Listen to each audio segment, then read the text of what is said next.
So I'm a 22-year-old entrepreneur, landscaper. At 13, there was nothing about money that I wanted to, I wasn't even thinking about money, I right? had big dreams, Kyle. I wanted to be a millionaire by 18. If I go talk to a guy who's doing 30 million a year, 50 million a year, that one sentence is all it takes, right, to help me make maybe an additional $1 million a year. You're 23 years old.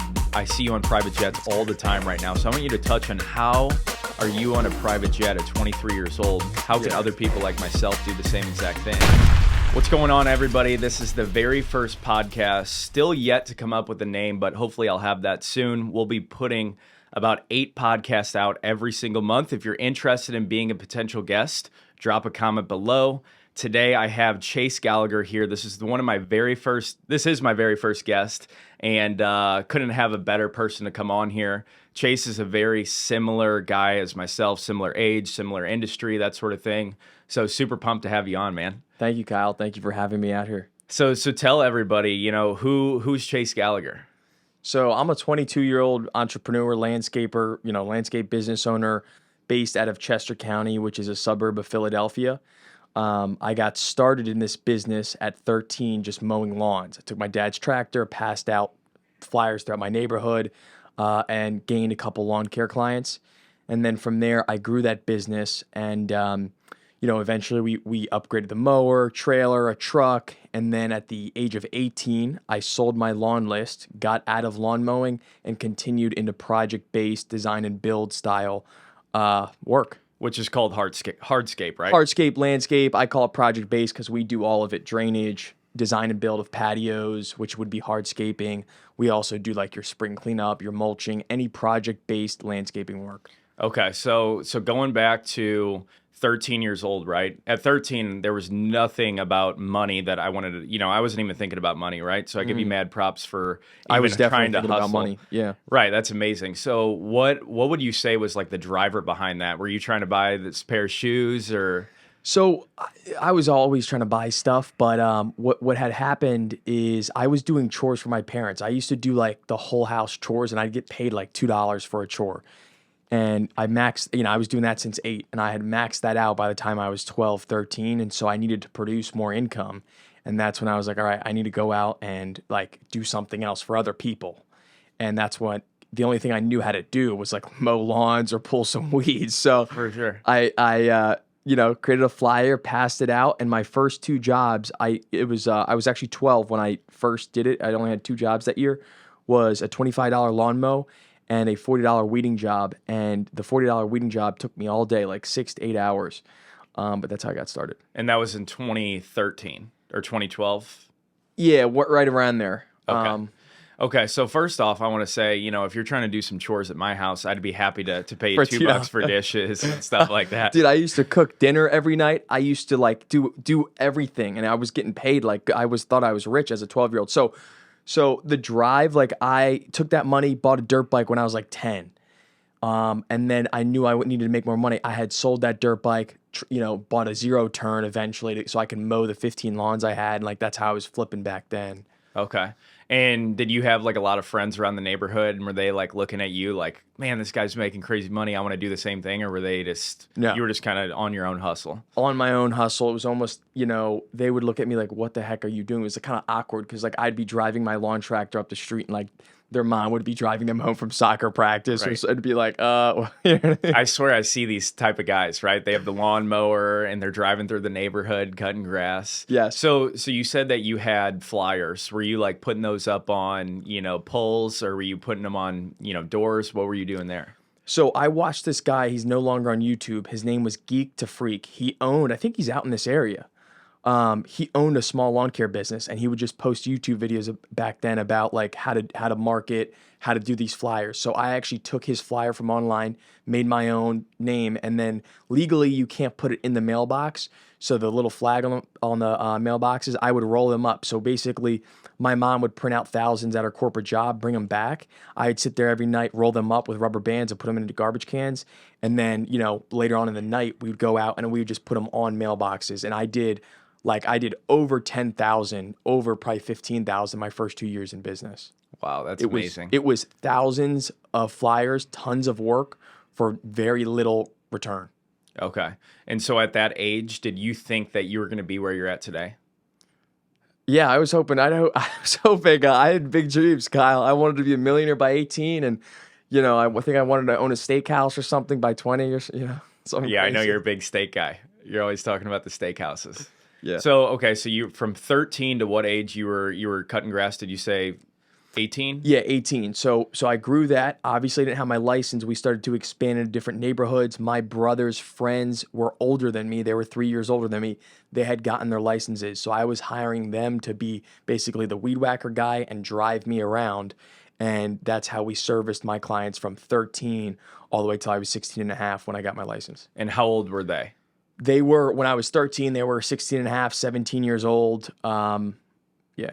And was that weird for them to work It was for a so 13-year-old? It was weird. It was weird. I remember it was like the talk of like the high school or whatever. It'd be like we'd be hanging out and people would be like, "What do you do for work?" And they'd be like, "Oh, I work for him." I think that's an interesting obstacle that we face as like young entrepreneurs. Because when I went to scale my junk removal business, for example, the first office manager that I hired was 42 years old, right? And at the time I was 21 or 22, something like, I think I was 21 years old, right? Right. And I can't even imagine being on the other side. And it's hard for that person to take you serious as a young kid. So you, for your business right now, right? Like, are a lot of your employees older? Are you coming across issues like that, or they don't really care?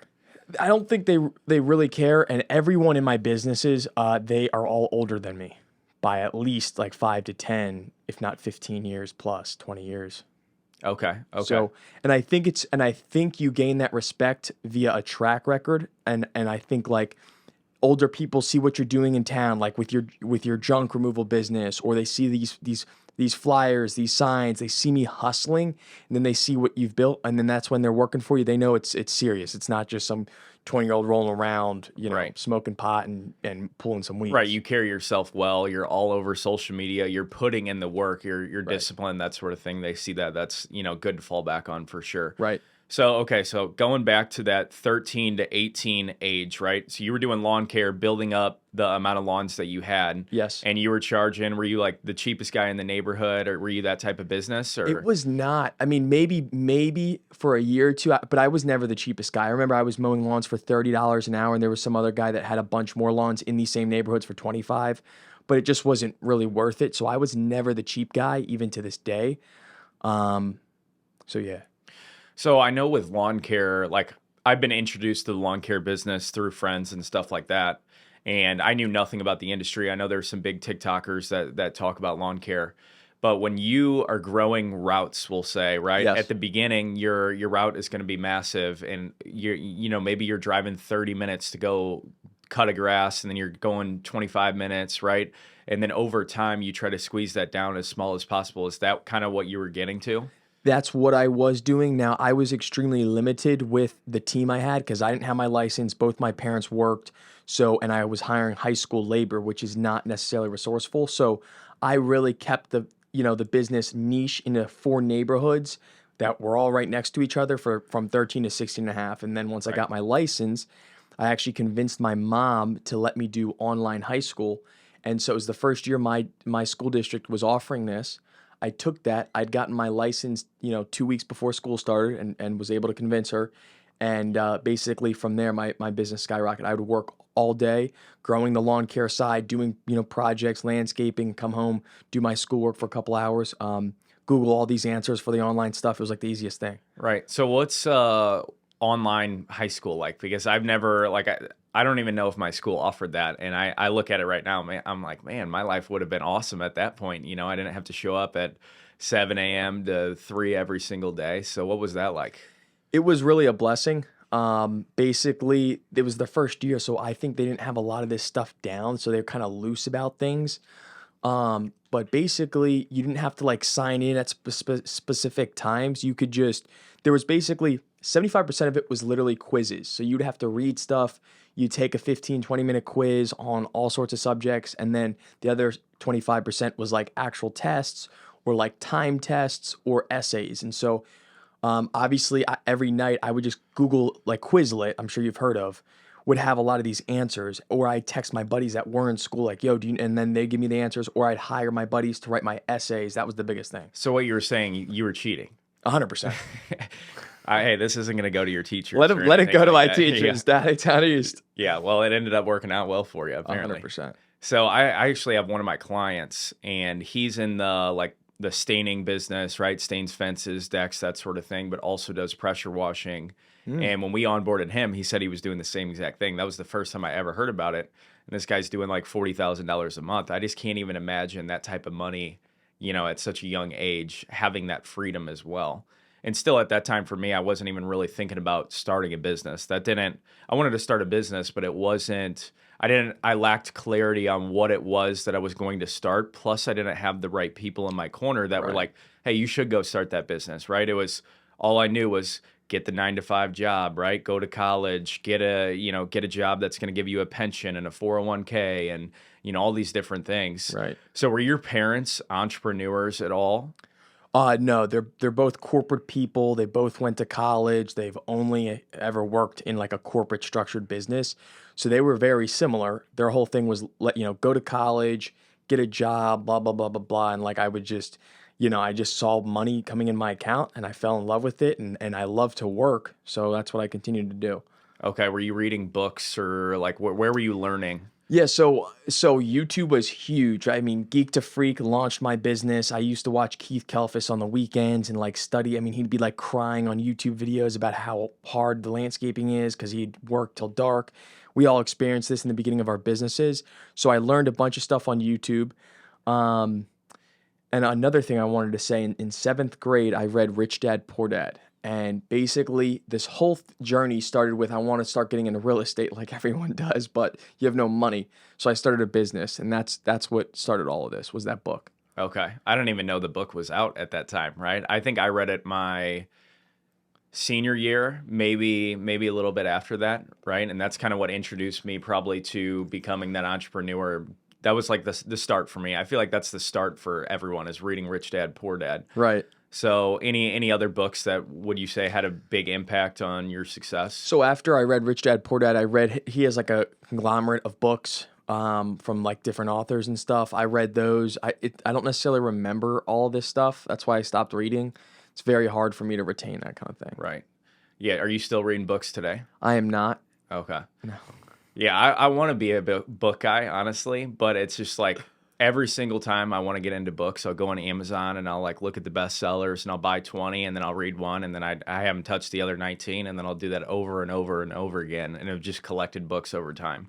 I think just like social media, what that's done, videos, that's the style of content that I like learning on. There's so much out of there. And also it becomes so much more enjoyable. Mm-hmm. Is there any big like I guess YouTubers right now that you're watching, TikTokers, that you watch for tips or that sort of thing? So now I mainly produce the content. Obviously, most of my time on social media is me, posting. But I do watch guys like Gary Vee. I watch Alex Hormozi, like bigger dudes now. Right. Yes. Alex Hormozi's the GOAT. Yes, he is. Yeah, I feel like he's changed the game for everybody, because there's so many different interesting ideas that he has for businesses, right? Now it's being exposed, which probably wasn't being exposed before. So he's like that go-to guy, I think, that I personally watch, right? That gives me a lot of tips, a lot of drivers, that sort of thing. Right. So going back to, I guess, the beginning of your story, right, from that 13 to 18-year-old Mark, mm-hmm. you transitioned from lawn care or cutting grass, pulling weeds, that sort of thing, into what they call hardscapes. Yeah. Explain what hardscapes is and why you transitioned into that. So basically hardscaping, landscaping, or project-based work is exactly what it sounds like. It's you do a project for a client and then that's that. Lawn mowing is reoccurring revenue, 7-8 months out of the year, depending on where you're located. And so that's usually the lowest profit margin service in our industry. So basically I was like, I'm going to get out of that and just go do this. I was 18 at the time. I didn't have a whole staff of employees. It was really just me and some summer help. And so I was like, well, why not do it? I can literally make profit anywhere from $1,000 to $1,250 a day that I put a full day's worth of work in with 2 guys' help. And even if I work 3 to 4 days out of the week, I'm still making way more money doing that than the lawn care. Right. Okay. Did you need any like licenses or permits or anything like that to get in that type of business? Not necessarily. You get your contractor's license if you're going to be like a landscaper when you file for your LLC. So that's what I got years Okay. prior. And that's like a couple thousand a year, right? I don't even know. It's definitely not. Okay. Not in PA. It might be Okay. different. It is Right. different in every state. And do you have to pay that every single year, like buy another contractor's license, or is it just one time? It's just a one-time thing. There might be a fee to like keep your LLC and your contractor's license active, but I don't even know what it is. So I wouldn't call lawn care, right, a skilled trade, and landscaping, I would call it more of like a skilled trade where, landscaping or, cutting grass is one of the first businesses anyone wants to start, right? Very low barrier. To entry. I was just about to say those exact words. Yeah, but there's so many successful lawn care companies, right, that have commercial contracts to where maybe you don't want to go to a million houses to hit your goals. You could just go to commercial properties and stuff like that. Like, Yep. did you have any commercial properties? And like, if you didn't, why didn't you target that more to make it make more sense? And I'm not very familiar with the industry, so I don't know if it makes more sense and it's the margins aren't as high with that type of work. But did you have any commercial? We did not have any commercial. Right now, I have commercial clients for strictly snow removal. So we do 90 or 80% of my business is all residential. And then in the wintertime, we work for commercial only snow removal. I did not focus on that because I really didn't have any commercial clients. I did not know, how to go and obtain commercial clients at the time and all that kind of stuff. So I just, it was way easier for me to, rack up these residential clients, and stack them and name my price essentially, and then do the commercial stuff. Okay. And you said you sold your, what do they call it? Like client database? Or? Yeah, I sold the lawn list, and right after that, I sold all the lawn care equipment. So I sold it, and this is why, like, we talk about this, like, we're buddies. Become friends with your competitors, because I don't like. People ask me, "What do you think who are your main competitors in my market?" I'm like, dude, I don't need they're not competitors. They're just like other people that run a business. And so that was my whole mentality since the get-go. And that's how I've been able to network within my industry and obtain the right type of help, like my project manager, and obtain different point of views, more experienced guys, is just being friends with them. Long story short, I sold my lawn list, which is my client database, and the pricing and all that kind of stuff to a competitor, a buddy of mine. And then I just sold everything else on Craigslist. Okay. And can you say how that was valued, or you don't need to say the number? But it was 5 Gs.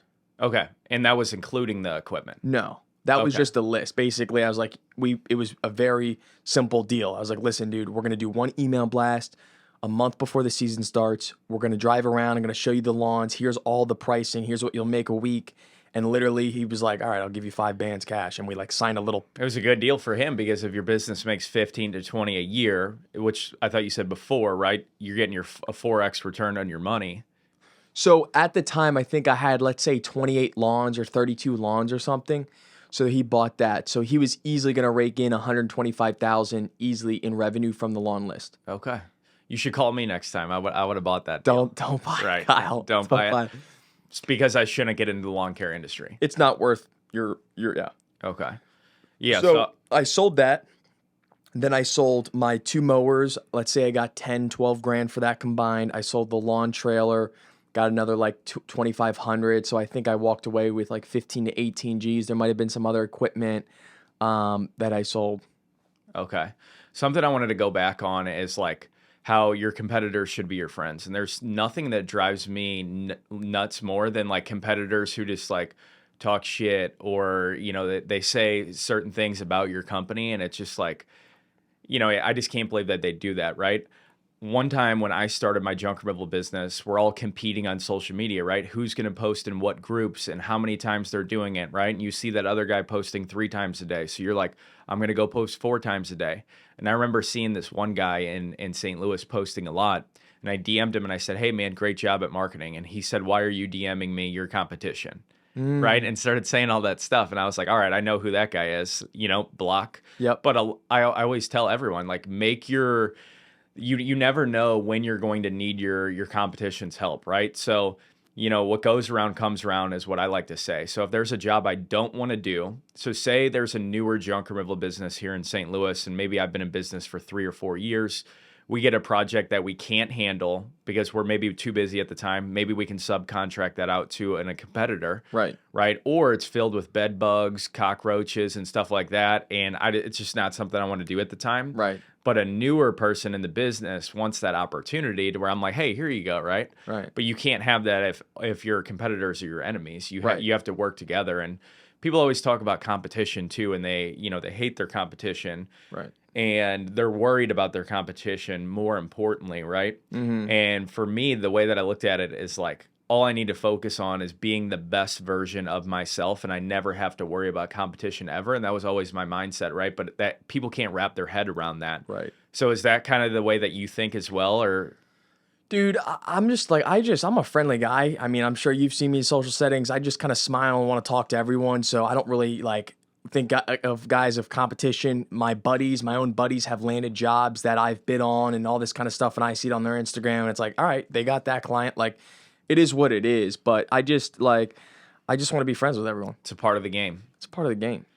Okay, so you got into hardscapes, Yes. and did you just have parabolic scale where you're making way more money, or? So the first year I got I was fully into project based. I probably worked a little bit less, and my revenue was probably about the same, but I made way more money. So I think at 18 I was profiting 110, 120,000 a year. My business was doing 160, 170-ish. Now I was the main driving force of most of the labor. I had bought this landscape tractor that was a great addition. Could move heavy stuff, dig, all sorts of things. So that's what I was doing. So Okay. it was a great move.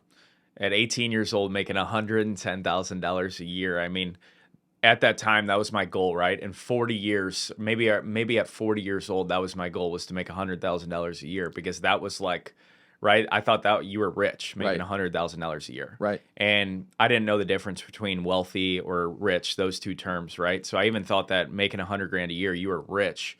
When you made that $100,000, were you you had to have had a lot more money, maybe you were making similar money as your parents, stuff like that. Were you just the first thing I thought when I made $100,000 is, how do people live this way? And I don't say that in a bad way, right? But say, that breaks down to $8,300 a month or $8,000 a month. Right. You have your house payment, you have your, right, especially if you have a family. And now that I have a family, I see those expenses to where, it's you're buying, or even dogs too, buying $1,000 a month worth of dog food, and Jesus. we're going out to eat all the time, or we're buying groceries, and I'm a busy guy as well. Hire a cleaner, stuff like that, to where that dollar amount, right, that $8,000 gets ate up so quick to where it's hard to be able to save money, right? It is good money, right? But it's hard to save money at that point. Yes. So is that kind of what were you thinking when you made your first $100,000? Well, I was, I don't know what I was thinking, but I want to go on to that point. That's what I've been blessed with, and that's what I've had this whole thing in my mind. Obviously, I don't have a family. At that time, I was living at home. I still live at home right now, and I just banked all my cash.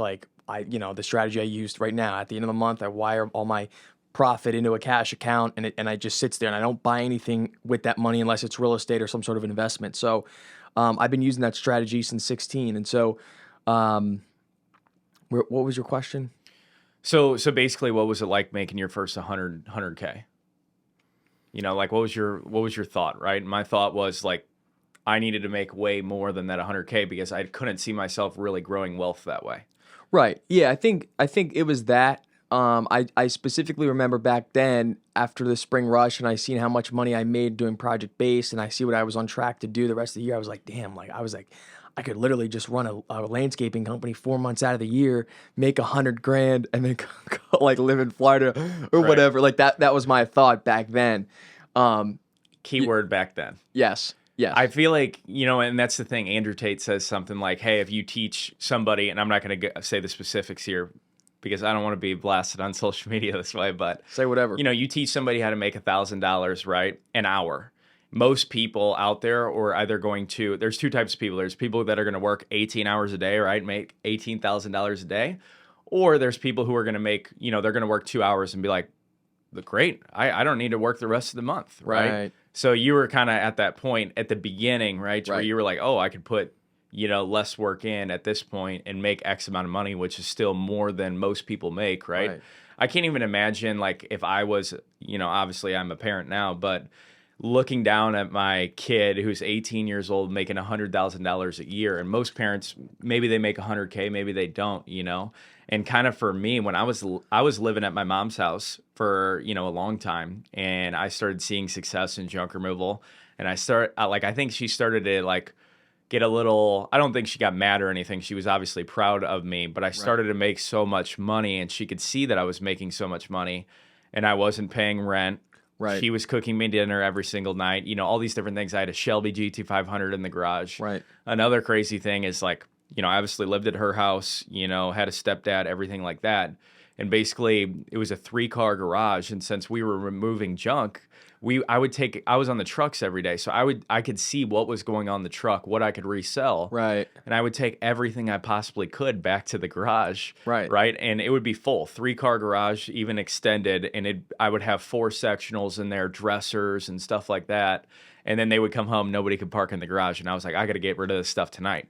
One person would come to buy a couch, right? And I would say, is there anything else that you want here? And it'd be like a husband and a wife, right? And the husband's like, only went for the one thing. Right. And I'm like, I'll give you a better deal than you could ever get your hands on if you guys end up, buying something else, right? Right. And they're like, she's like, can we? And then they would end up clearing out the garage for a lot of different stuff. So I started doing that over and over and over again. But,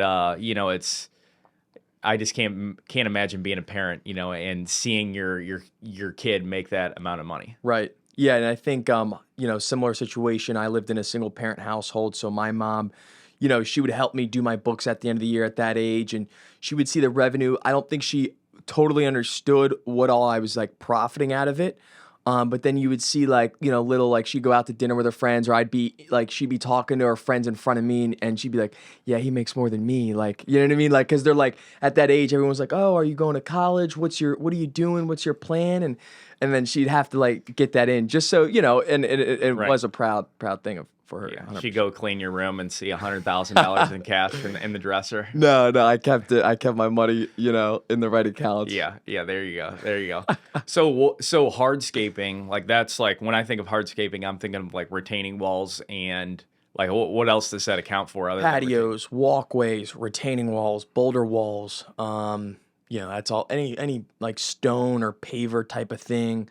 But we also do stormwater management, drainage systems, landscape lighting, rip out and installs of all new planting projects, concrete walkways, regrading, new yard installs, you name it.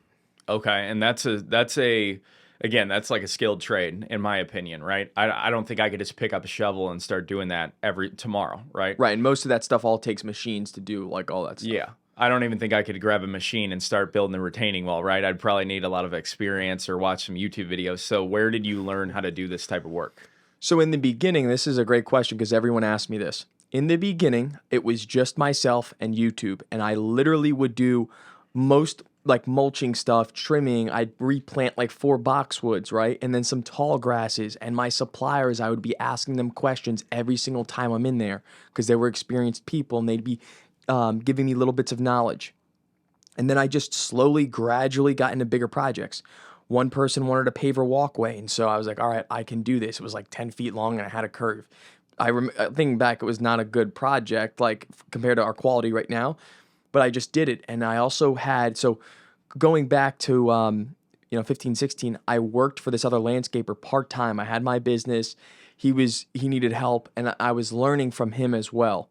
And so like on the paver walkway project, I brought him in on the weekend, paid him a couple $100. Hey, can you help me? And like, I remember that was a horrible. Your first coach. My first coach. Yeah, basically. Exactly. Yeah. And so he would help me on some of these more skilled projects, and it kept getting bigger and bigger and bigger. And you honestly learn as you go. You're not going to know everything to start. But patios kept getting bigger. Then I remember my next project was like a square patio, like probably twice the size of this table for some guy's grill. I did that one and just kept learning. Okay. So I just thought of some like story, right, of a landscape construction company. Reminds me of like a guy and 2 young kids, right? Right. This was like maybe a year or two ago, and I showed up to this one job, and it was like in St. Louis, there's obviously a lot of rundown, old, 1900s homes, right? That full gut plaster, or lath or whatever they call it, right? With the wood, the wood and then the plaster. And they would demo these and just throw everything in the backyard. We walked back there. I'm like, there's no way we could do this type of job with our hands, right? So we subcontracted the job. I can't remember exactly the numbers on it, right? But it was a few $1,000 job and profit. And all I had to do was haul the stuff. And I was actually there that day hauling the stuff with the dump truck. And we'd sit there, right? And what's great about heavy equipment, they scoop it up, right? They put it in the back. And I'm like, man, I need to do more of this type of work. Right. There were these two kids with wheelbarrows, right? With no equipment whatsoever, right? Other than the wheelbarrow. Bringing in dirt and rocks and stones and stuff like that, doing real labor-intensive work. Right. Right. And then they're watching me load all this junk up, with an excavator, and I'm just watching everything happen because it was a sort of that the heavy equipment side was subcontracted out. Right. And by the end, these guys are like, "Hey, how much money are you making doing this?" Right. And we told them how much money the job was or how much we were making, and you could just I guarantee those guys own a junk removal business today, right. or they have heavy equipment with their business, because at the time I think they probably couldn't afford it, or they were right. too young, right, to where it was just so labor intensive to where it wasn't even enjoyable. Right. I've been there, done that. Right. So that's probably how it was at the beginning until you could build capital, and then you started buying, skid steers. And do you have an excavator? Or? I have a Mini X on the back of one of my machines. So that was one of the biggest things that helped me in the landscape project-based business. And if you guys are listening to this and you guys want to start a landscaping business, just project-based, not a lawn mowing business, I would go out and get a compact landscape tractor with all the attachments. They're about 30 Gs, John Deere, They let me sign on a $30,000 machine at 0% interest. It was $500 a month for 5 years, and I was 18, and I was ran it through my business credit. And I remember sitting there. I was like, Wes, now my project manager, so that guy I used to work for now works for me as my project manager. He was like, you got to get one of these. You got to get one of these, because I was that same guy, dude. That walkway project that he helped me out. We were wheelbarrowing these fucking pavers up this hill. I remember falling over. It was me and him were both dying, and I was like, I never want to do this again. It was one of the worst days. I remember that day. And he's like, dude, you got to buy one of these. And literally a couple weeks later, went out and got it, and it was one of the best machines I ever got. Yeah, heavy equipment it makes everything so much easier, obviously, when you can use them. Right. So at 18, you got your first tractor, right? Yes, sir. And you somehow got a loan on it. Yes, at sir. 18 years old, when I went to get my first loan, it was miserable trying to get that loan. So did you have to show 3 years of statements? So I had tax returns at the time. It might not have been making tons of money, my business, on the tax return, but John Deere looked at it. I mean, they only required up one past year or 2 years, right? I made something, obviously, but not what I make today in my business. So, I remember sitting there. I was like, dude, that's the tractor I want. They had it all up front, and he's like, all right, let's run you through the system and see if you're good. And they approved me. And one thing too, my mom helped me out a lot. And this is something, if you guys are younger, talk to your parents. If you've got supportive parents. She had a Capital One credit card, right? You can put your kid's name on your credit card account. It's still all the liability is still on the parent, but for some reason that helps boost your credit. So when I was 18, dude, I had my thing lined up. I was like, I want these 2 credit cards. I applied for them, got them. I might have went overboard and tried to apply for 5 and got denied on the last 3, but I knew credit was very important at a young age. And so I think they run your personal credit. It's signed to the business, but as long as 2 things look clean, dude, they're going to give you that $30,000 tractor. So you're growing up, you knew that credit was super important, right? And were your parents like, hey, using credit to your advantage is going to help you scale? Or were they like, hey, you need to be careful with this? They were the opposite. They were like, my mom set me up with that credit card thing, and she was like, oh, they'll probably get a good credit card when they're 18, because she knew this. She wanted to get us this aviator card. So basically, if you spend some money, they'd give us 90,000 points, and it would pay for our flights to Hawaii. And so that was the whole point that she did this, and we did end up getting that card. But no, they were the opposite. Till this day, they're like, my dad's like, I don't know how you're buying all these houses and what you're doing to finance this stuff, but right. But be careful, right? Yeah, be careful. And So no, they were the opposite. But I was just like, I remember calling my mom like, Mom, they gave me the tractor. I'm loading into my dump Right. trailer right now. Right. Wait. Yeah, my family was the same exact way where like you need to be extremely careful with credit cards, right? It's so much easier to spend more than what you have, right? And then you're in the rat race and you can never catch up, right? Which a lot of people probably have experience with in some point in their life to where a lot of people get, there's a bad reputation with the credit cards unless you're kind of in the social media world, right? Where you hear a lot about credit and other people's money and leveraging that sort of thing. But yeah, it's crazy how your parents were similar to mine, right? We have a very similar story, but you were like they were going this way, you were going this way, right? Mm-hmm. And were you like? It sounds like it wasn't even a question. You were like, "This is exactly what I was doing." Is that kind of how it was? It was. Now, this is also part of my story. I was a competitive shotgun shooter at the time as well. So I would travel with my team around technically the world and we would shoot competitive. It's called International Trap or Bunker. That was Skeet. It was Skeet's similar but different factor to it. Skeet's also in the Olympics. International Trap is in the Olympics. So I was on a team training for the Junior Olympics to get into the Junior Olympics. But the same thing. Same type of vibe. Okay. Orange targets you're shooting at. And so, long story short, my peers on my team were a couple years older than me. They were all going to Penn State, Harrisburg. I was signed and accepted to go to Penn State, Harrisburg at 16 and a half. I was going to go to college 2 years early. And literally that summer, I remember breaking down to my mom and I was like, Mom, I don't want to do this. Like, please, da-da-da. And she was like, okay. Like, she felt bad and we canceled it. I had my apartment lined up and all that stuff. So, like, college was pushed onto me since a young person. And, like, isn't that crazy? Like, I was going to go to college. I know that is. I mean, I went to community college for a semester. Really? So yeah. I probably went 50% of the time, and at the point I was really going downhill to where I probably would have failed out, but I ended up dropping out before that ended up happening because in the back of my head, all I wanted to do was make money. And you see all these people on social media that talk about how you don't need to go to college to be successful, right? So I was kind of at that point. And all I wanted to do was make money. I didn't want to spend more money to go to school, right? To learn things from people maybe who haven't done exactly what I was looking for. Mm-hmm. So you didn't. So you were going to go to college, right? Literally at 16 and a half, I was going to get my license and 2 weeks later start at Penn State Harrisburg because our shooting range was out near there. So all the peers on my shooting team, Heidi and Charlie, they all were in college. This was their first year, but they were like older than me, 18, 19. I was going to stay in the same apartment complexes as them. They were going to drive me to the range. Like, that's how crazy it was That's back how then. professional you are. No, I'm just saying, like, like it was crazy. And I was like competing and all sorts of stuff. So do you still shoot skeet? Dude, I want to call it skeet. don't call it ski. Yeah, okay. It's trap shooting. Trap but shooting. technically it's called international trap. There's American trap, which I started with, and then international is like what's shot around the world in Italy and Germany, all sorts of places. And yeah. But do you still shoot skeet? I still shoot trap. I'm going to call it skeet a couple more times. So yeah, like, long story short, I still do it here and there. I really need to get back into it. We're growing businesses. I'm trying to level up. I'm trying to buy a jet. And so it takes my weekends to put in the work on real estate or whatever I'm doing. Right. Yeah, I want to hit on that a little bit too, because a lot of people, right, they're in this certain vehicle, right? Mm-hmm. They're in this vehicle that they think that's going to take them the whole way, right? And a lot of people, maybe they're baseball players, maybe they're football players or whatever, and their goal is to go pro, right? And then they have to change that vehicle and pivot into a job or something like that. Yeah. That thing for you, it was, I'm going to say skeet again.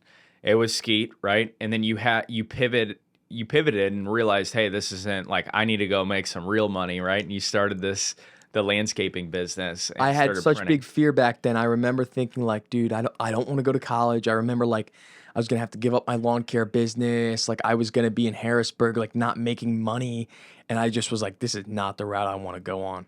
Right. I thought it was cool. I'd be 16 and like in college parties and stuff like that. That would, but other than that, no. Yeah, that's Isn't that crazy? yeah, it is crazy. So, at 18 you moved to the landscape construction side of things, and based on like kind of like what I have experience with in entrepreneurship, and I think a lot of people have this type of experience, right? Or they experience the same thing as once you start to commit to something, right? And you start seeing the first month money, the second month money, like if you were to look at your success on a graph, right? It's like straight up and then you hit a plateau, right? Is that kind of how it happened, or was it a struggle to scale the business, or did you just scale extremely quick? And then once you started getting past 50 grand a month or whatever, right? Maybe it was 100 grand a month, you were hitting serious plateaus to where you couldn't figure out how to get past that. For me, it was like with Junkermibble, we were doing like, I can't remember, 30, 40 grand a month, something like that. We were hitting a massive plateau and I was working my tail off, we'll say, every single day, right? And I could not scale my business. But then like I had to run paid traffic and start advertising in different ways, or maybe even spending more money on advertising. Did you kind of see a similar path, we'll say? Maybe, but maybe not.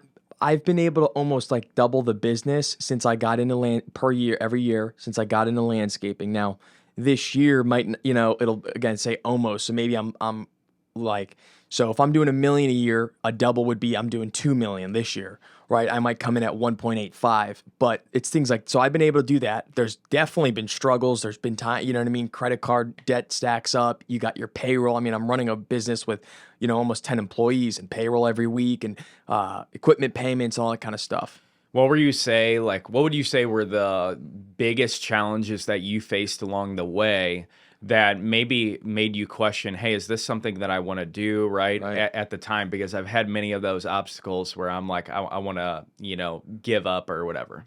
So I experienced that, like, not every week, but every month there's a point where it's like, dude, like, you check your bank account, payroll just went out, you paid some mortgages and whatever, and you're like, I just want to like sell everything and go work at Starbucks in Hawaii.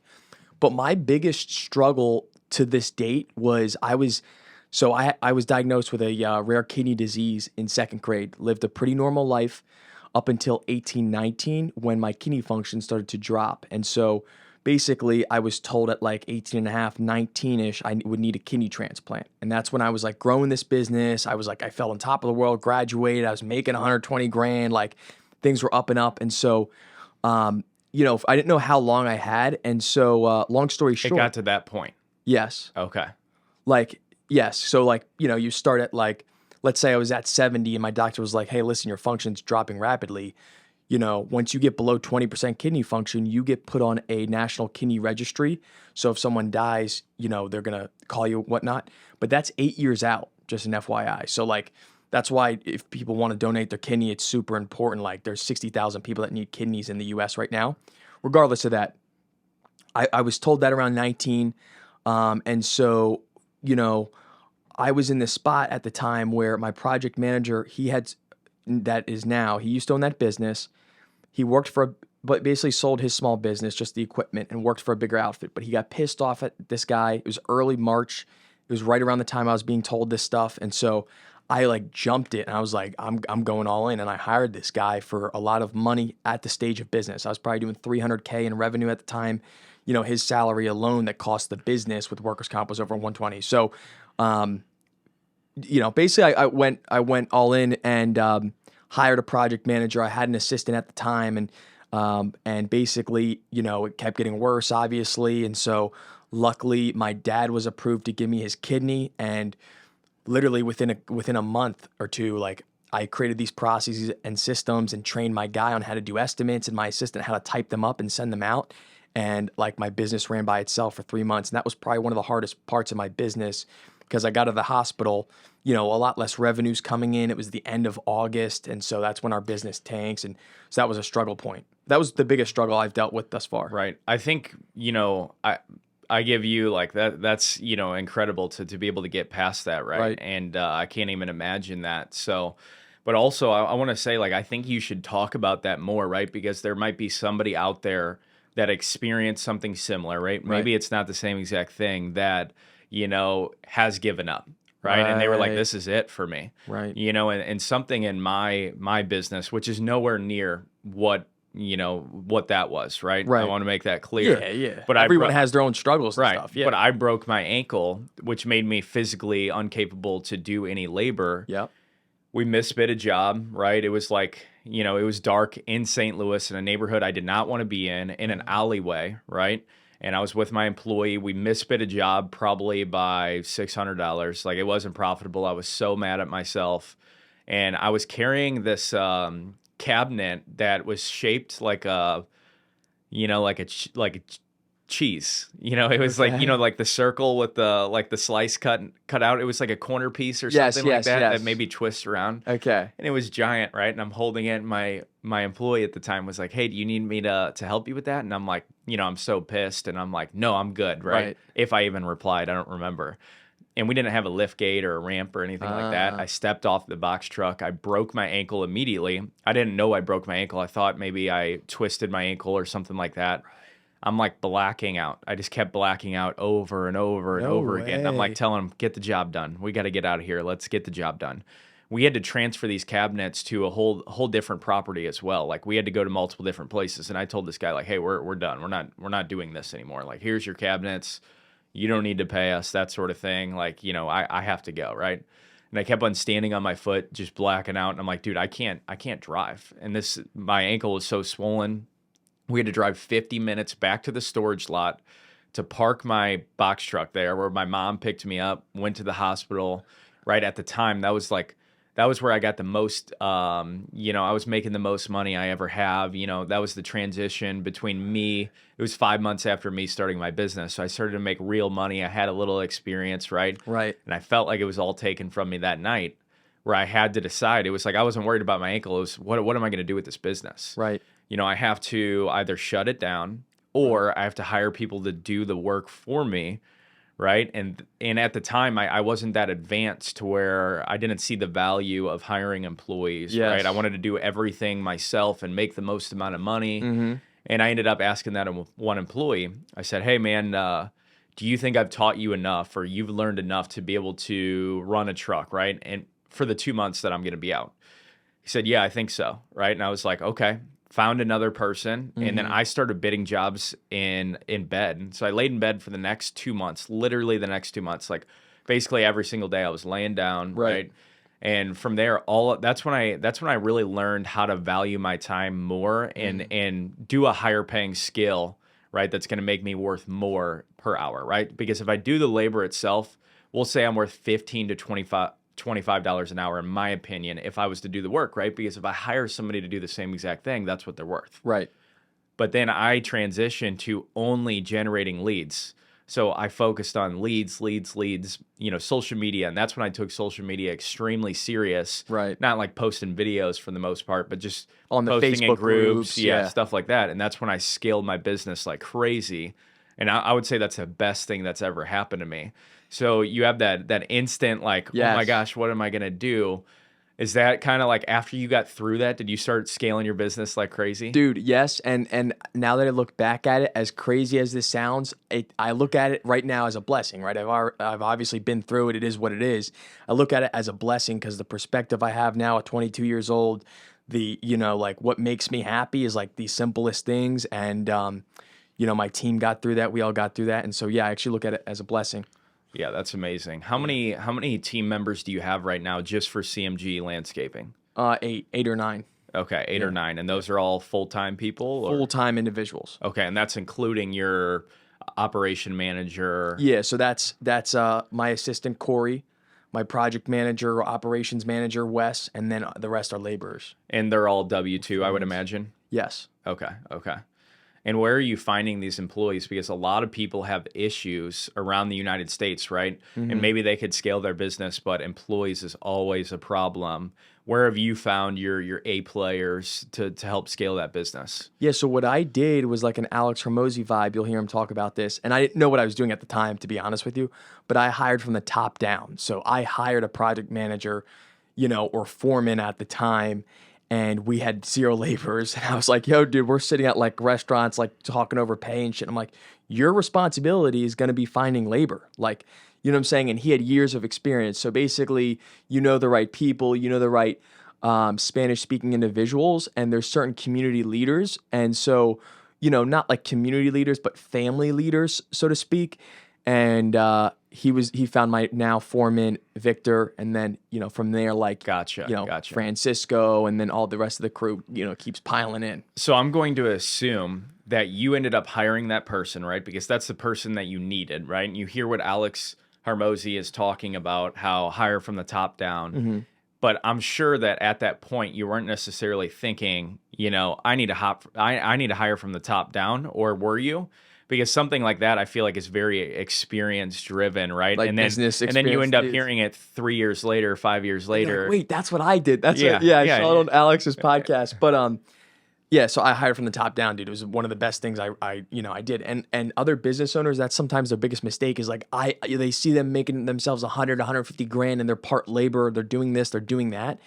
And it's like, dude, that's probably your biggest mistake. You know what I'm saying? Is your biggest mistake. If you have the cash, and even if you don't, if you can just float, like there were months where I'm floating my business, right? We're in growth. My payroll just went from whatever I was paying myself to a lot of money and all this kind of shit. If you can just float yourself and bet on yourself, it's going to work out. And then I would hire an assistant and then train her on more responsibilities and pay her more. And a lot of this stuff comes down to like the biggest thing you can do is raise your pricing, right? You're going to have to raise your prices to afford the project manager, the assistant, the brand new trucks, the equipment.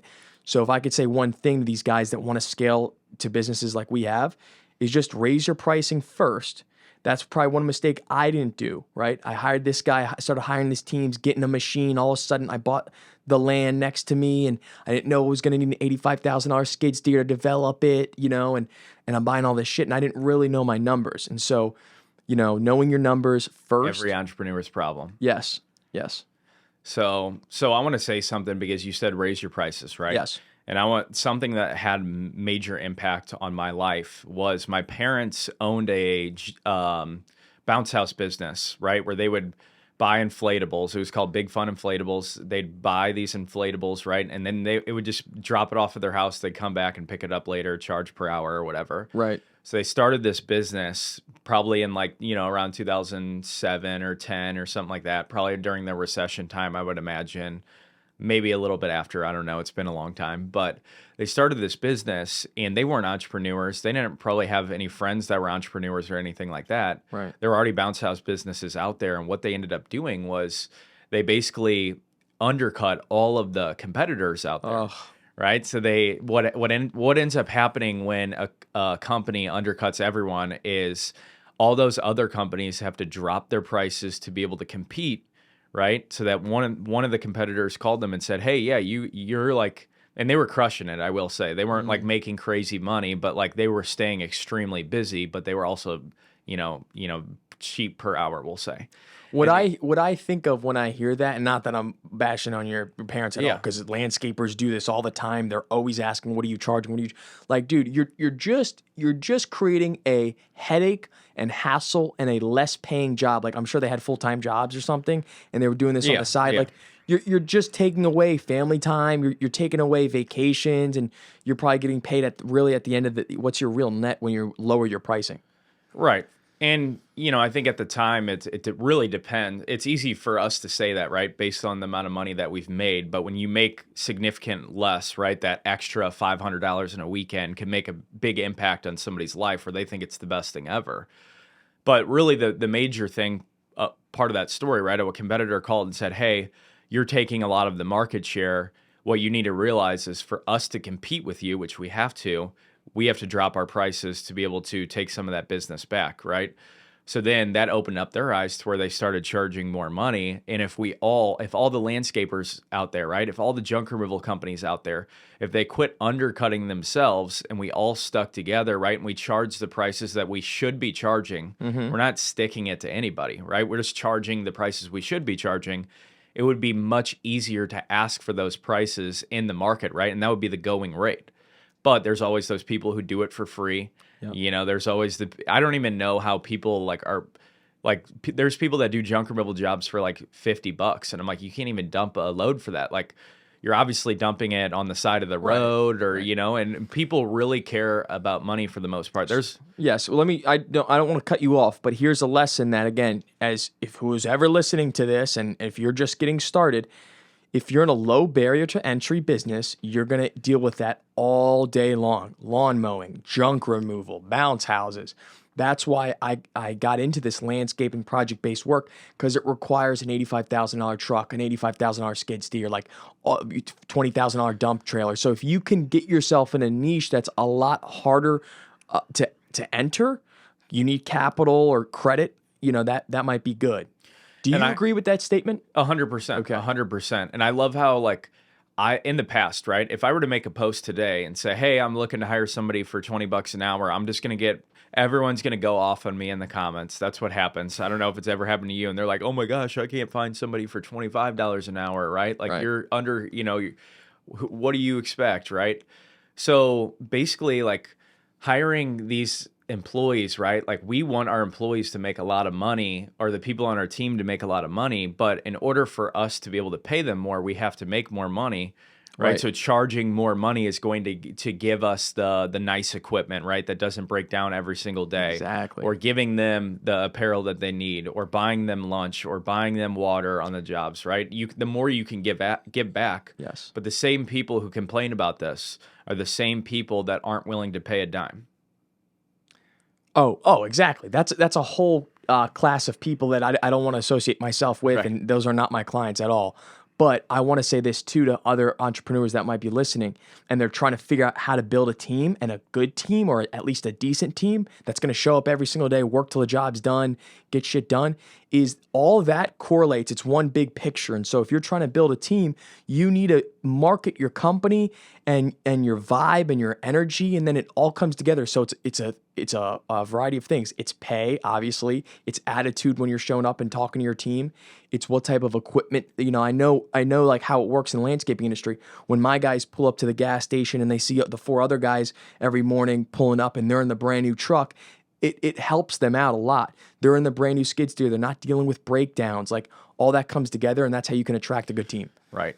So I want to dive into the, more of, we'll say, the social media side. So, you're obviously taking it very serious. The people who watch it have probably seen you by now, right? I would imagine, if they're going to see this podcast. Mm-hmm. So when did you make that pivot to where you're like, hey, this is everything for me. I'm going to take this extremely serious. And how did you use that as your advantage to be able to capitalize on that? So the true start of my social media, when I got out of the hospital and I got through my 3 months of recovery, and I'm starting to build myself, up, that's when I started feeling good, and I was like, all right, dude, I'm going to start posting my stuff on, I was traveling at the time, finally felt free. So that's where it started. And then last October of 2022 is when I was like, all right, I'm like habit, like, you said last night, you post all the time. It's all me doing the posting. I post 3 times a day, almost every single day. So last October is when I was started that trend of just going at it. So you're posting a lot on TikTok, YouTube, Facebook, Instagram, that sort of thing, right? Yes, sir. Do you see direct lead generation, we'll say, or what kind of like what I always tell my clients, right? If you're going to grow a service-based business, Mm-hmm. the best social media platforms that you need to focus your most time on are Facebook is going to be the best one, Mm-hmm. because you can connect with those local people. Only local people are going to see it. Maybe friends, groups, that sort of thing, right? Yes, sir. LinkedIn those are like the 2 for me. Maybe Nextdoor, if you'd call that a social media platform, right?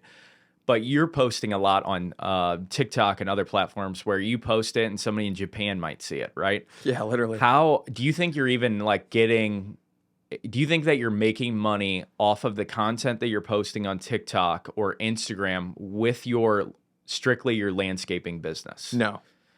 So something I want to add, because I knew that, I always use the same exact example for, the clients that I talk to, right? Because they're like, I see them posting on TikTok every single day, and I'm like, guys, it's great that you're doing it, right? And you need to continue to do it. It's better to do it than to not do it. Right. But you need to understand most of that time needs to be spent on Facebook and LinkedIn, because that's where you can really capitalize, right? Yes.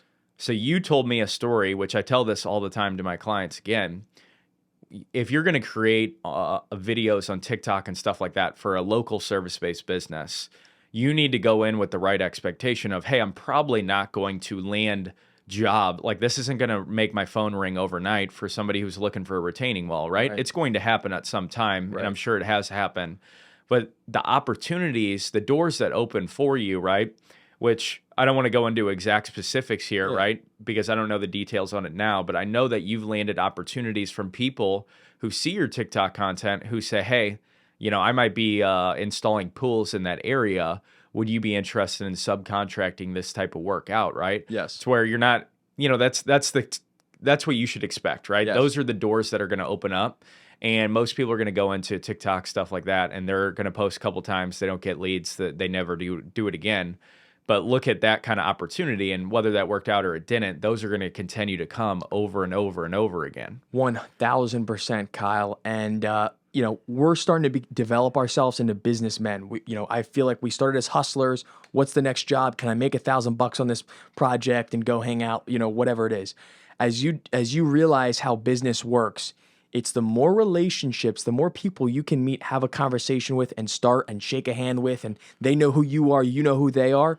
Just down the road, it's going to lead to business. And so that's my mindset. I'm not looking for anything tomorrow. And so my social media, dude, it's like, it's allowed me to start new relationships with a lot bigger guys. They see a young guy hustling. Hey, come check out my operation. Hey, if you want to work together, this is the opportunity. There's so many opportunities, and social media allows you to multiply the amount of relationships you can make. Right. Yeah, that's I feel like that's really such a good point, because those people do go in with those wrong expectations. Right. What I want to touch on now is like where I started to make real money with my business. I had I was getting the cash flow from junk removal, the $200 jobs, the $500, occasionally $5,000, stuff like that. Right. But where I started to make real money was the bigger ticket jobs, right? Yes. Like the demo projects that were $20,000, $25,000, upwards of $40,000. And if you land a commercial one or a warehouse one, right? Or maybe even you have heavy equipment involved, for you, that's where it becomes so much more obtainable to reach that $1 million mark. Yes. To where if you're in landscaping, right? Like people say you focus on one niche, right? Which I've been back and forth. I've seen the pros and cons to both. Right. So for my junk removal business, when I was scaling, I was always looking for the easiest customers to sell are the people that have already bought from you, right? Right. So what helped my junk removal business grow is like the demo project, right? And that went hand in hand with junk removal, as well as buying the properties, right? It's where I started to get into those higher ticket jobs consistently, right, that were nowhere near, or that was nothing less than $5,000, where it became so much easier to scale. So are you trying to integrate different things with your business, like junk removal, right? Not saying that you're going to do that, but an example. Are you trying to integrate different things in your business, maybe the pool, stuff like that, in your business to be able to hit different heights? So no, I do not sell pools. Insurance company, if you're listening to this, I don't sell pools, so I don't install them. I don't do any of that. But there's two aspects or points I want to make on that. So the first one is, like you're saying, the price per project, or there's whatever average ticket, whatever you want to call it. That's the beauty about landscaping. When I was in lawn care, I had me and two other guys working for the day. I'd bring in $1,300 to $1,500 minus all the labor, right? There's $400 or $500, the truck, the equipment. Maybe I'm walking away with $700 to $800. Now my crew brings in like minimum like $4,000 a day. Now I have a way bigger crew and I have all the equipment and all that and the whole like business, but that's how I can go to above $1 million per year with such a small niche team. So yeah, you're already in a high ticket business. I'm in a high ticket business. And then on top of that, if you have an experience, if you have experience, meet the high ticket, you're a right type of salesman, we've had really good weeks, right? And so that's all part of the business. Should we keep going? And then the second part was, what was the second part? We got to restart now. No, I'm just kidding. Okay. No, I was just kidding. But so I want to. It was the high ticket, and there was the other part of that. Yeah, the high ticket, like integrating different businesses within landscape construction or junk removal. So that's what I'm doing with my business. It's project based. It's not like lawn care where it's every week we're mowing the same lawn. It's you got to sell what you eat what you sell. So in the wintertime when we don't have work and we have no snow, I buy properties and my guys go in, we'll do the demo, we'll do whatever. I mean, I'm not buying any crazy stuff. They'll do the painting, maybe some flooring, all the landscaping, obviously, stuff like that. And then I'll hold on to that property, rent it out, or maybe like the one we're working on now, I'll flip it. And so what I do is I try to look 45 days ahead of my schedule or how my lead gen's going and say, all right, dude, I'm going to have to buy a property. My guys are going to have to work in it for a week to keep the flow going. Of course. And so, that's what I did. And that's what I'll continue to do. Yeah, so things get slow for you, we'll say in the wintertime, right? Or say if it doesn't snow, or maybe even if it does snow, you can go to the snow removal. Right. For me, it was like what introduced us to demo and trying to make money in different ways is for junk removal, at least in St. Louis. December through February are brutal, right? We cut back 30 to 50% in revenue to where really I wouldn't be very profitable during those times, right? And I would kind of be in that floating stage as well. I'd be lucky to break even, because I was spending a lot of money in advertising and I was trying to figure it out myself, right? To where we would start promoting demo projects at that time, where we would go do a full gut project where the average tickets were well over $5,000. So it's amazing how we can pivot and do those different things to be able to get through those hard times. Right. Now, landscape construction, you got in the business in 2018. Now, I'm curious, what kind of revenue did you do that year, the very first year?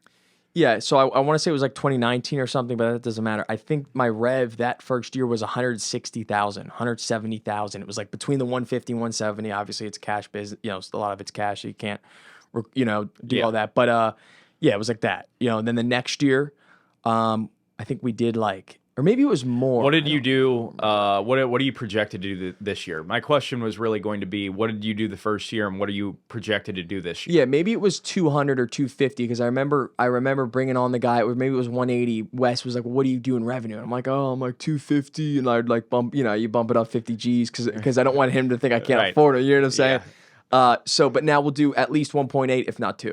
Okay, that's so basically in 5 years, we'll say you went from 0 to roughly $2 million a year in revenue. Yes, sir. Right, and that's maintaining a what profit margin, the way you said. And you're pretty organic, right? So you're not spending a lot of money on ads and that sort of thing, which a lot of people probably won't get if you do say, a decent number. Yeah, so profit margin can range anywhere from 30 on up. I'll just leave it at that. It's the way I've built the business. It's very profitable. So there's a lot of people in landscape construction that maybe they've been in the business for 20 years, right? And they're doing $300,000 a year in sales, which, there's a lot of people out there, right? Or they're just starting and they want to learn how to scale to $2 million a year. Mm-hmm. And you're posting content based on what I've experienced with social media. Everyone wants to learn how to do exactly what you've done, right?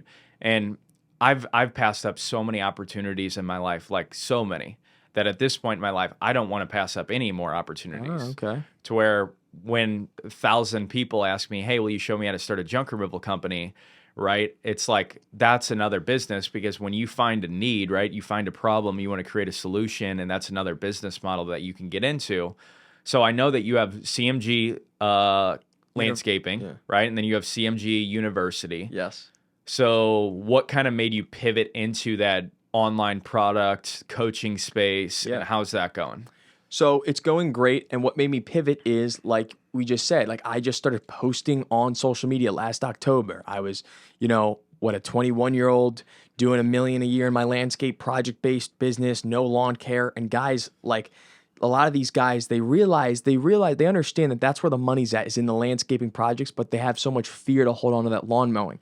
So a lot of these guys reached out and said, "Yo, what are you doing? What are you doing?" And that's when I created a coaching product with your help, of course. And I started just doing these one-on-ones, and it was it was whatever I was charging. And I was like, well, why not sell them a package for a year at this price? They're going to pay the same, and I'll get them all on the one call. And so that's how and then I built a course, and then I have different packages. But basically, I'm teaching these guys how to go from 300,000 in their lawn mowing business and how to scale up to $1 million in a project-based business, how to sell the lawn care business and get in a project-based. Okay. Which is a very, it's a very different type of business, which, I love that type of industry because it's all online and nationwide scalable rather than CMG or Slam Dunk and Junk, basically like all local. You know, it's there's not one that's easier or harder, right? It's just you can get a lot more eyeballs. The market itself is a lot bigger. Yes. So we've talked about this a little bit to where a lot of people out there hate on gurus, coaches, people who sell online courses, right? Everybody's doing it, right? You look at all the big guys, Ty Lopez, Grant Cardone, Ryan Pineda, you know, Tony Robbins, literally everybody is doing it, right? Who has a decent social media following because the market is there and people are asking for it. Right. The industry itself, it gets a tremendous amount of hate, right?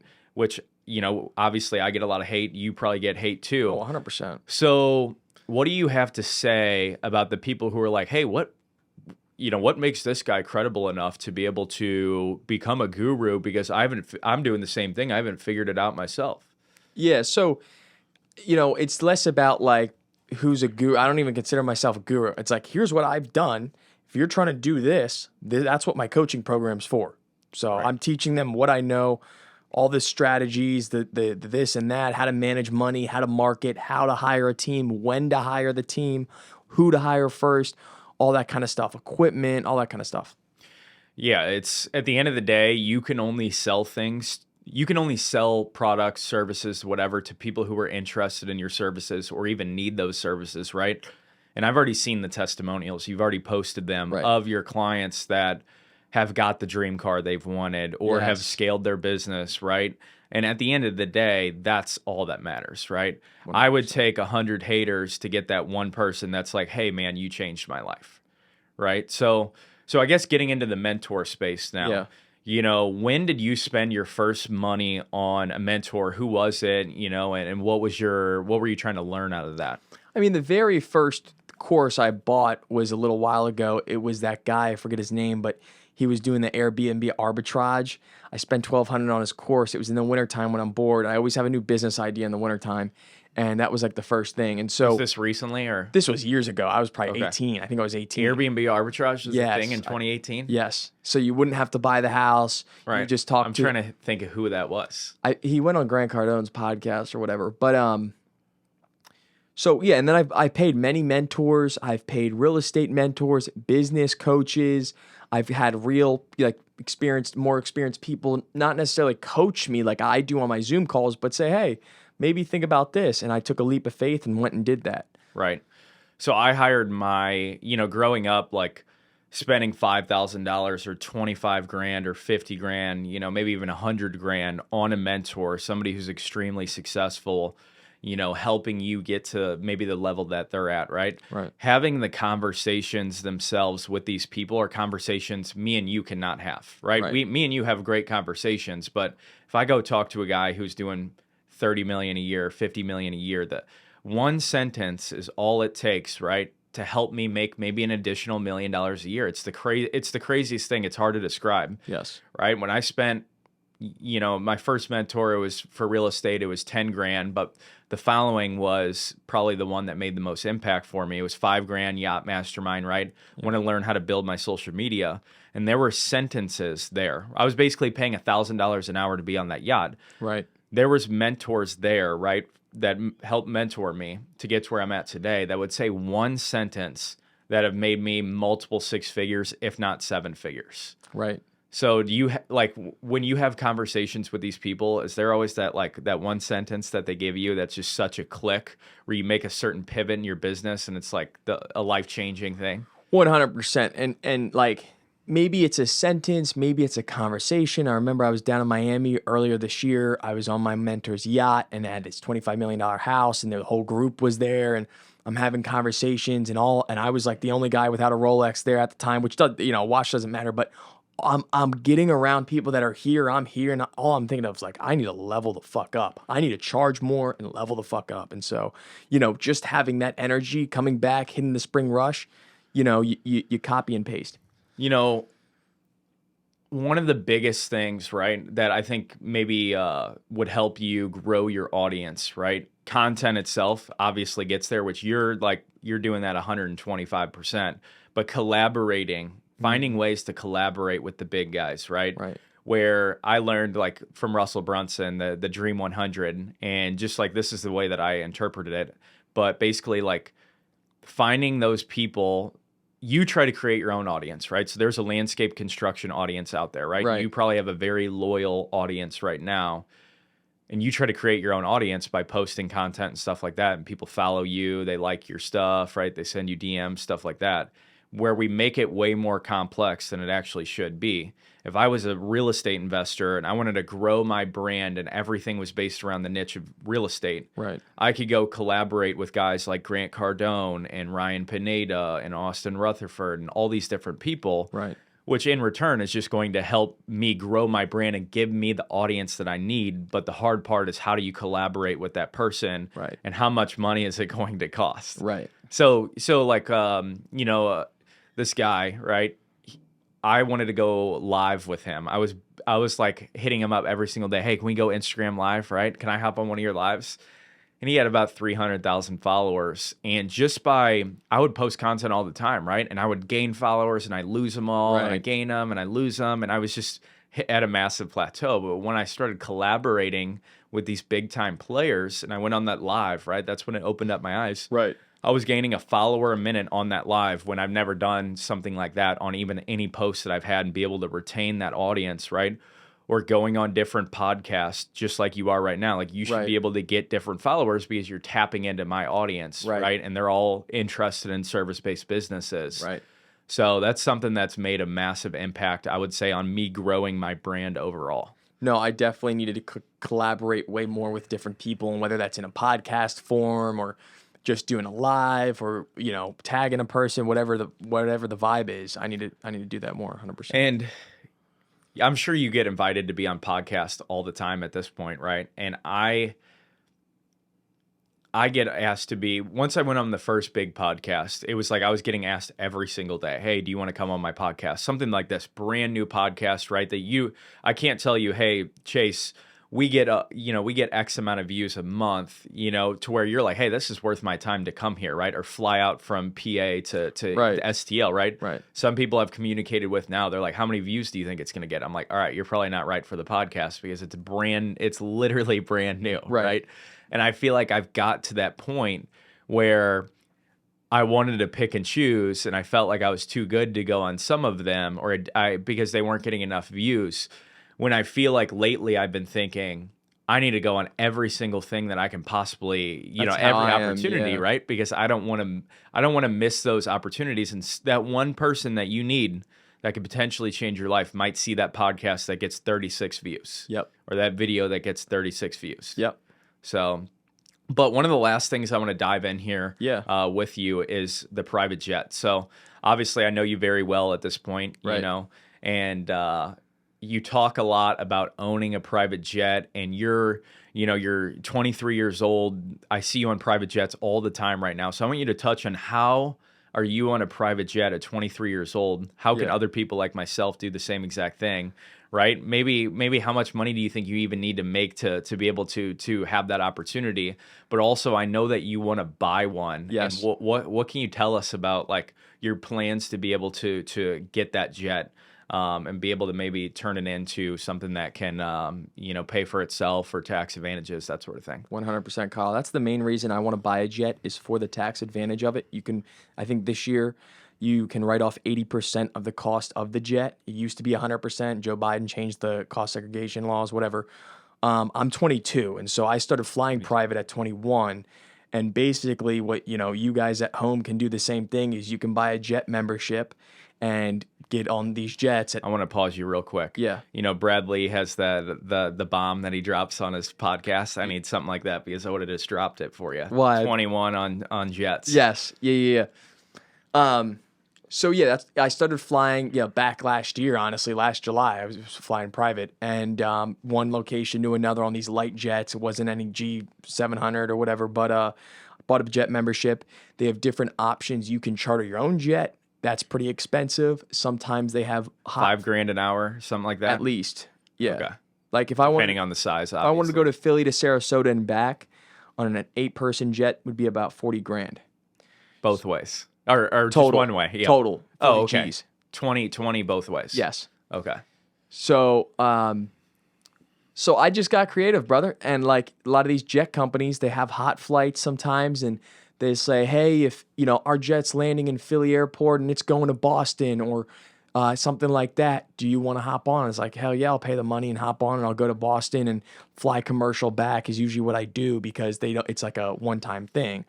So, but yeah, dude, these jets are amazing. The feeling you get, like I'm walking on this jet, I'm 21, like pulled up in my C8, like the one I just took to Virginia like a couple months ago. Is like I literally felt a feeling like you feel on top of the world. You feel like $1 million bucks. You feel like $1 billion. I'm driving past real estate I own on my way to the airport. I'm driving to my brand new. It should be a pretty humbling thing too, where you pull up and you're just like, wow, I can't believe that I get to do this, right? I started as a 13-year-old, like mowing lawns or pulling weeds all day for $40, and now I'm like going on this fucking jet. So.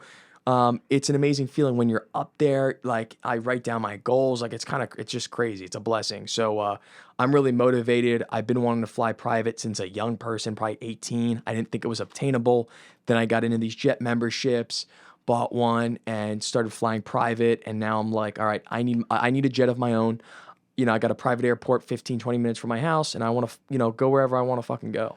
There's people that I follow who own jets or they're on jets, right? And I hate to people don't really talk about this who do have them for the most part. It's like it's hard to find them. The marketing itself behind it, right? How many views it gets, how many eyeballs it's going to bring to your page, right? Right. Which that's why you see the girls with the private jet in front of the private jets and the Grant Cardone, right? The jet, everything's jet cars. Yes. Because that's the sexy lifestyle that people want to have, right? Yes. And that drives eyeballs. So it's more of a marketing play than anything. Really could explode your brand itself, right? Like you pulling up to the jet with your C8 Corvette, right? I can just picture it right now. That's a viral video and a half right there. So at most of these airports, they don't let you pull onto the airstrip where the airplane's at. So you got to park it in the parking lot, but it is what it is. You can and that's the other thing about private. Like literally you walk into this building, your two pilots are sitting there. They ask for your ID. They smile because you're some young dude. Like they're like, "Who the fuck is this guy?" And I'm like, you hop on the jet. They got snacks, beer, wine, whatever you want. It's badass.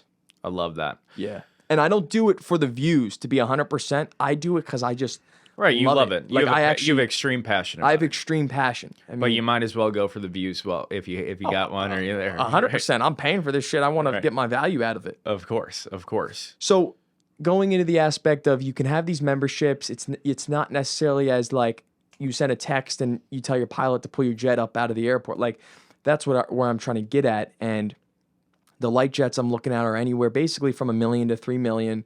And I'm not saying I'm seriously buying a $3 million jet this year. I would love to, and I could probably pull off $1 million jet. And we've talked about the risk of that and stuff like that. But that's my goal, is to buy a light jet. Can fit 6 to 8 people. It has a bathroom. Fit me. Can fit Kyle. Can fit whoever. We want to go to Mastermind in there. Mastermind. We want to go to Miami, Boston, like Nashville, whatever. We can go just fly there, and that's my goal. And so what I would do is I'd purchase this jet. It'd be a business asset, of course. So you get the write-off. So take care of your tax bill for that year. And then, what you can do when your jet broker handles this is they'll align you with a chartering company. So before you buy the jet, basically, usually a charter company gives you a pro forma of saying, hey, here's what we think we can do for your jet for the next 2 years as far as revenue producing. So let's say I have my jet. I put 25% down on $1 million jet. That's $250,000 plus closing costs. Let's say $300,000. Let's say that jet with pilot, maintenance, and a certain amount of fuel, not much. It's going to cost me $350,000 a year. Regardless, the jet's going to cost me $350,000 whether it flies 200 hours or 800 hours.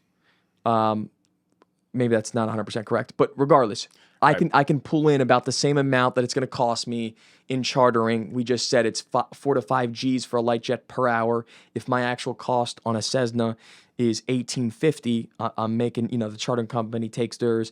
I'm making a profit. It'll probably pay for some of my fuel and the maintenance on it. Well, if anybody can get a jet before 25 years old, we'll say, I'm rooting for you. I know you can do it too. So I know that when we have conversations and I'm like trying to think of, I'm like your dad when we're having a conversation, I'm like, well, maybe you should think about this, right? What if the engine goes But out? how persistent you are, right? And when you have those persistent beliefs, you are going like it's going to happen. You're Dude, already manifesting it. I'm manifesting it, brother, and I'm really passionate about this. This gets, I'm like, my knees shaking because You like, got goosebumps right now. yeah, and it's like because I did, like, I put a jet on my vision board, as corny as everyone wants to say. I wrote down that I own a Honda Elite Jet, which is a version of a light jet, and then I was like, fuck it, I'm gonna get this membership.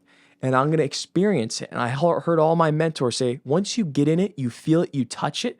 And it might have only been for a couple of hours, dude. It just set something off. And it's like, it's like I'm buying a fucking jet. I love it. I love it. So we're gonna wrap up here. I want you to leave the audience with like the best advice that you could possibly give them. Right? Any advice that you think that the audience needs to hear. Maybe they're looking to start a business, right? Or even grow their pre-existing business.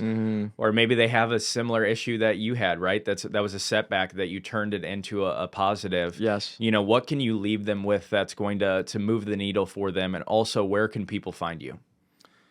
So people can find me on my Instagram, Chase_Gallagher, Chase Gallagher on Facebook, Chase Gallagher on TikTok. Everything. I mean, just it's GALLAGHER. And my best piece of advice is like this, and this is very broad. It can go to someone that's needs a kidney transplant. It can go to someone that's having a tough day in business. Like, literally, dude, just try to have a positive attitude. I'm always, smiling. I'm just a smiley dude, and just show up the next day. If you're having a hard time today, just get through, wake up the next day, try wake up with a smile on your face. And literally that's like been the key to my success. That's why I've never given up, never just folded the towel. I just wake up and get to the next day. It's reps. It's amazing, man. Well, I'm super pumped for everything that you've already accomplished. I'm glad that we've became good friends. And I really appreciate you flying out from, your hometown all the way out to St. Louis, get to hang around a little bit, and also hop on the podcast and be the first guest. So I really appreciate it. Thank you for having me, Kyle. Yeah, absolutely.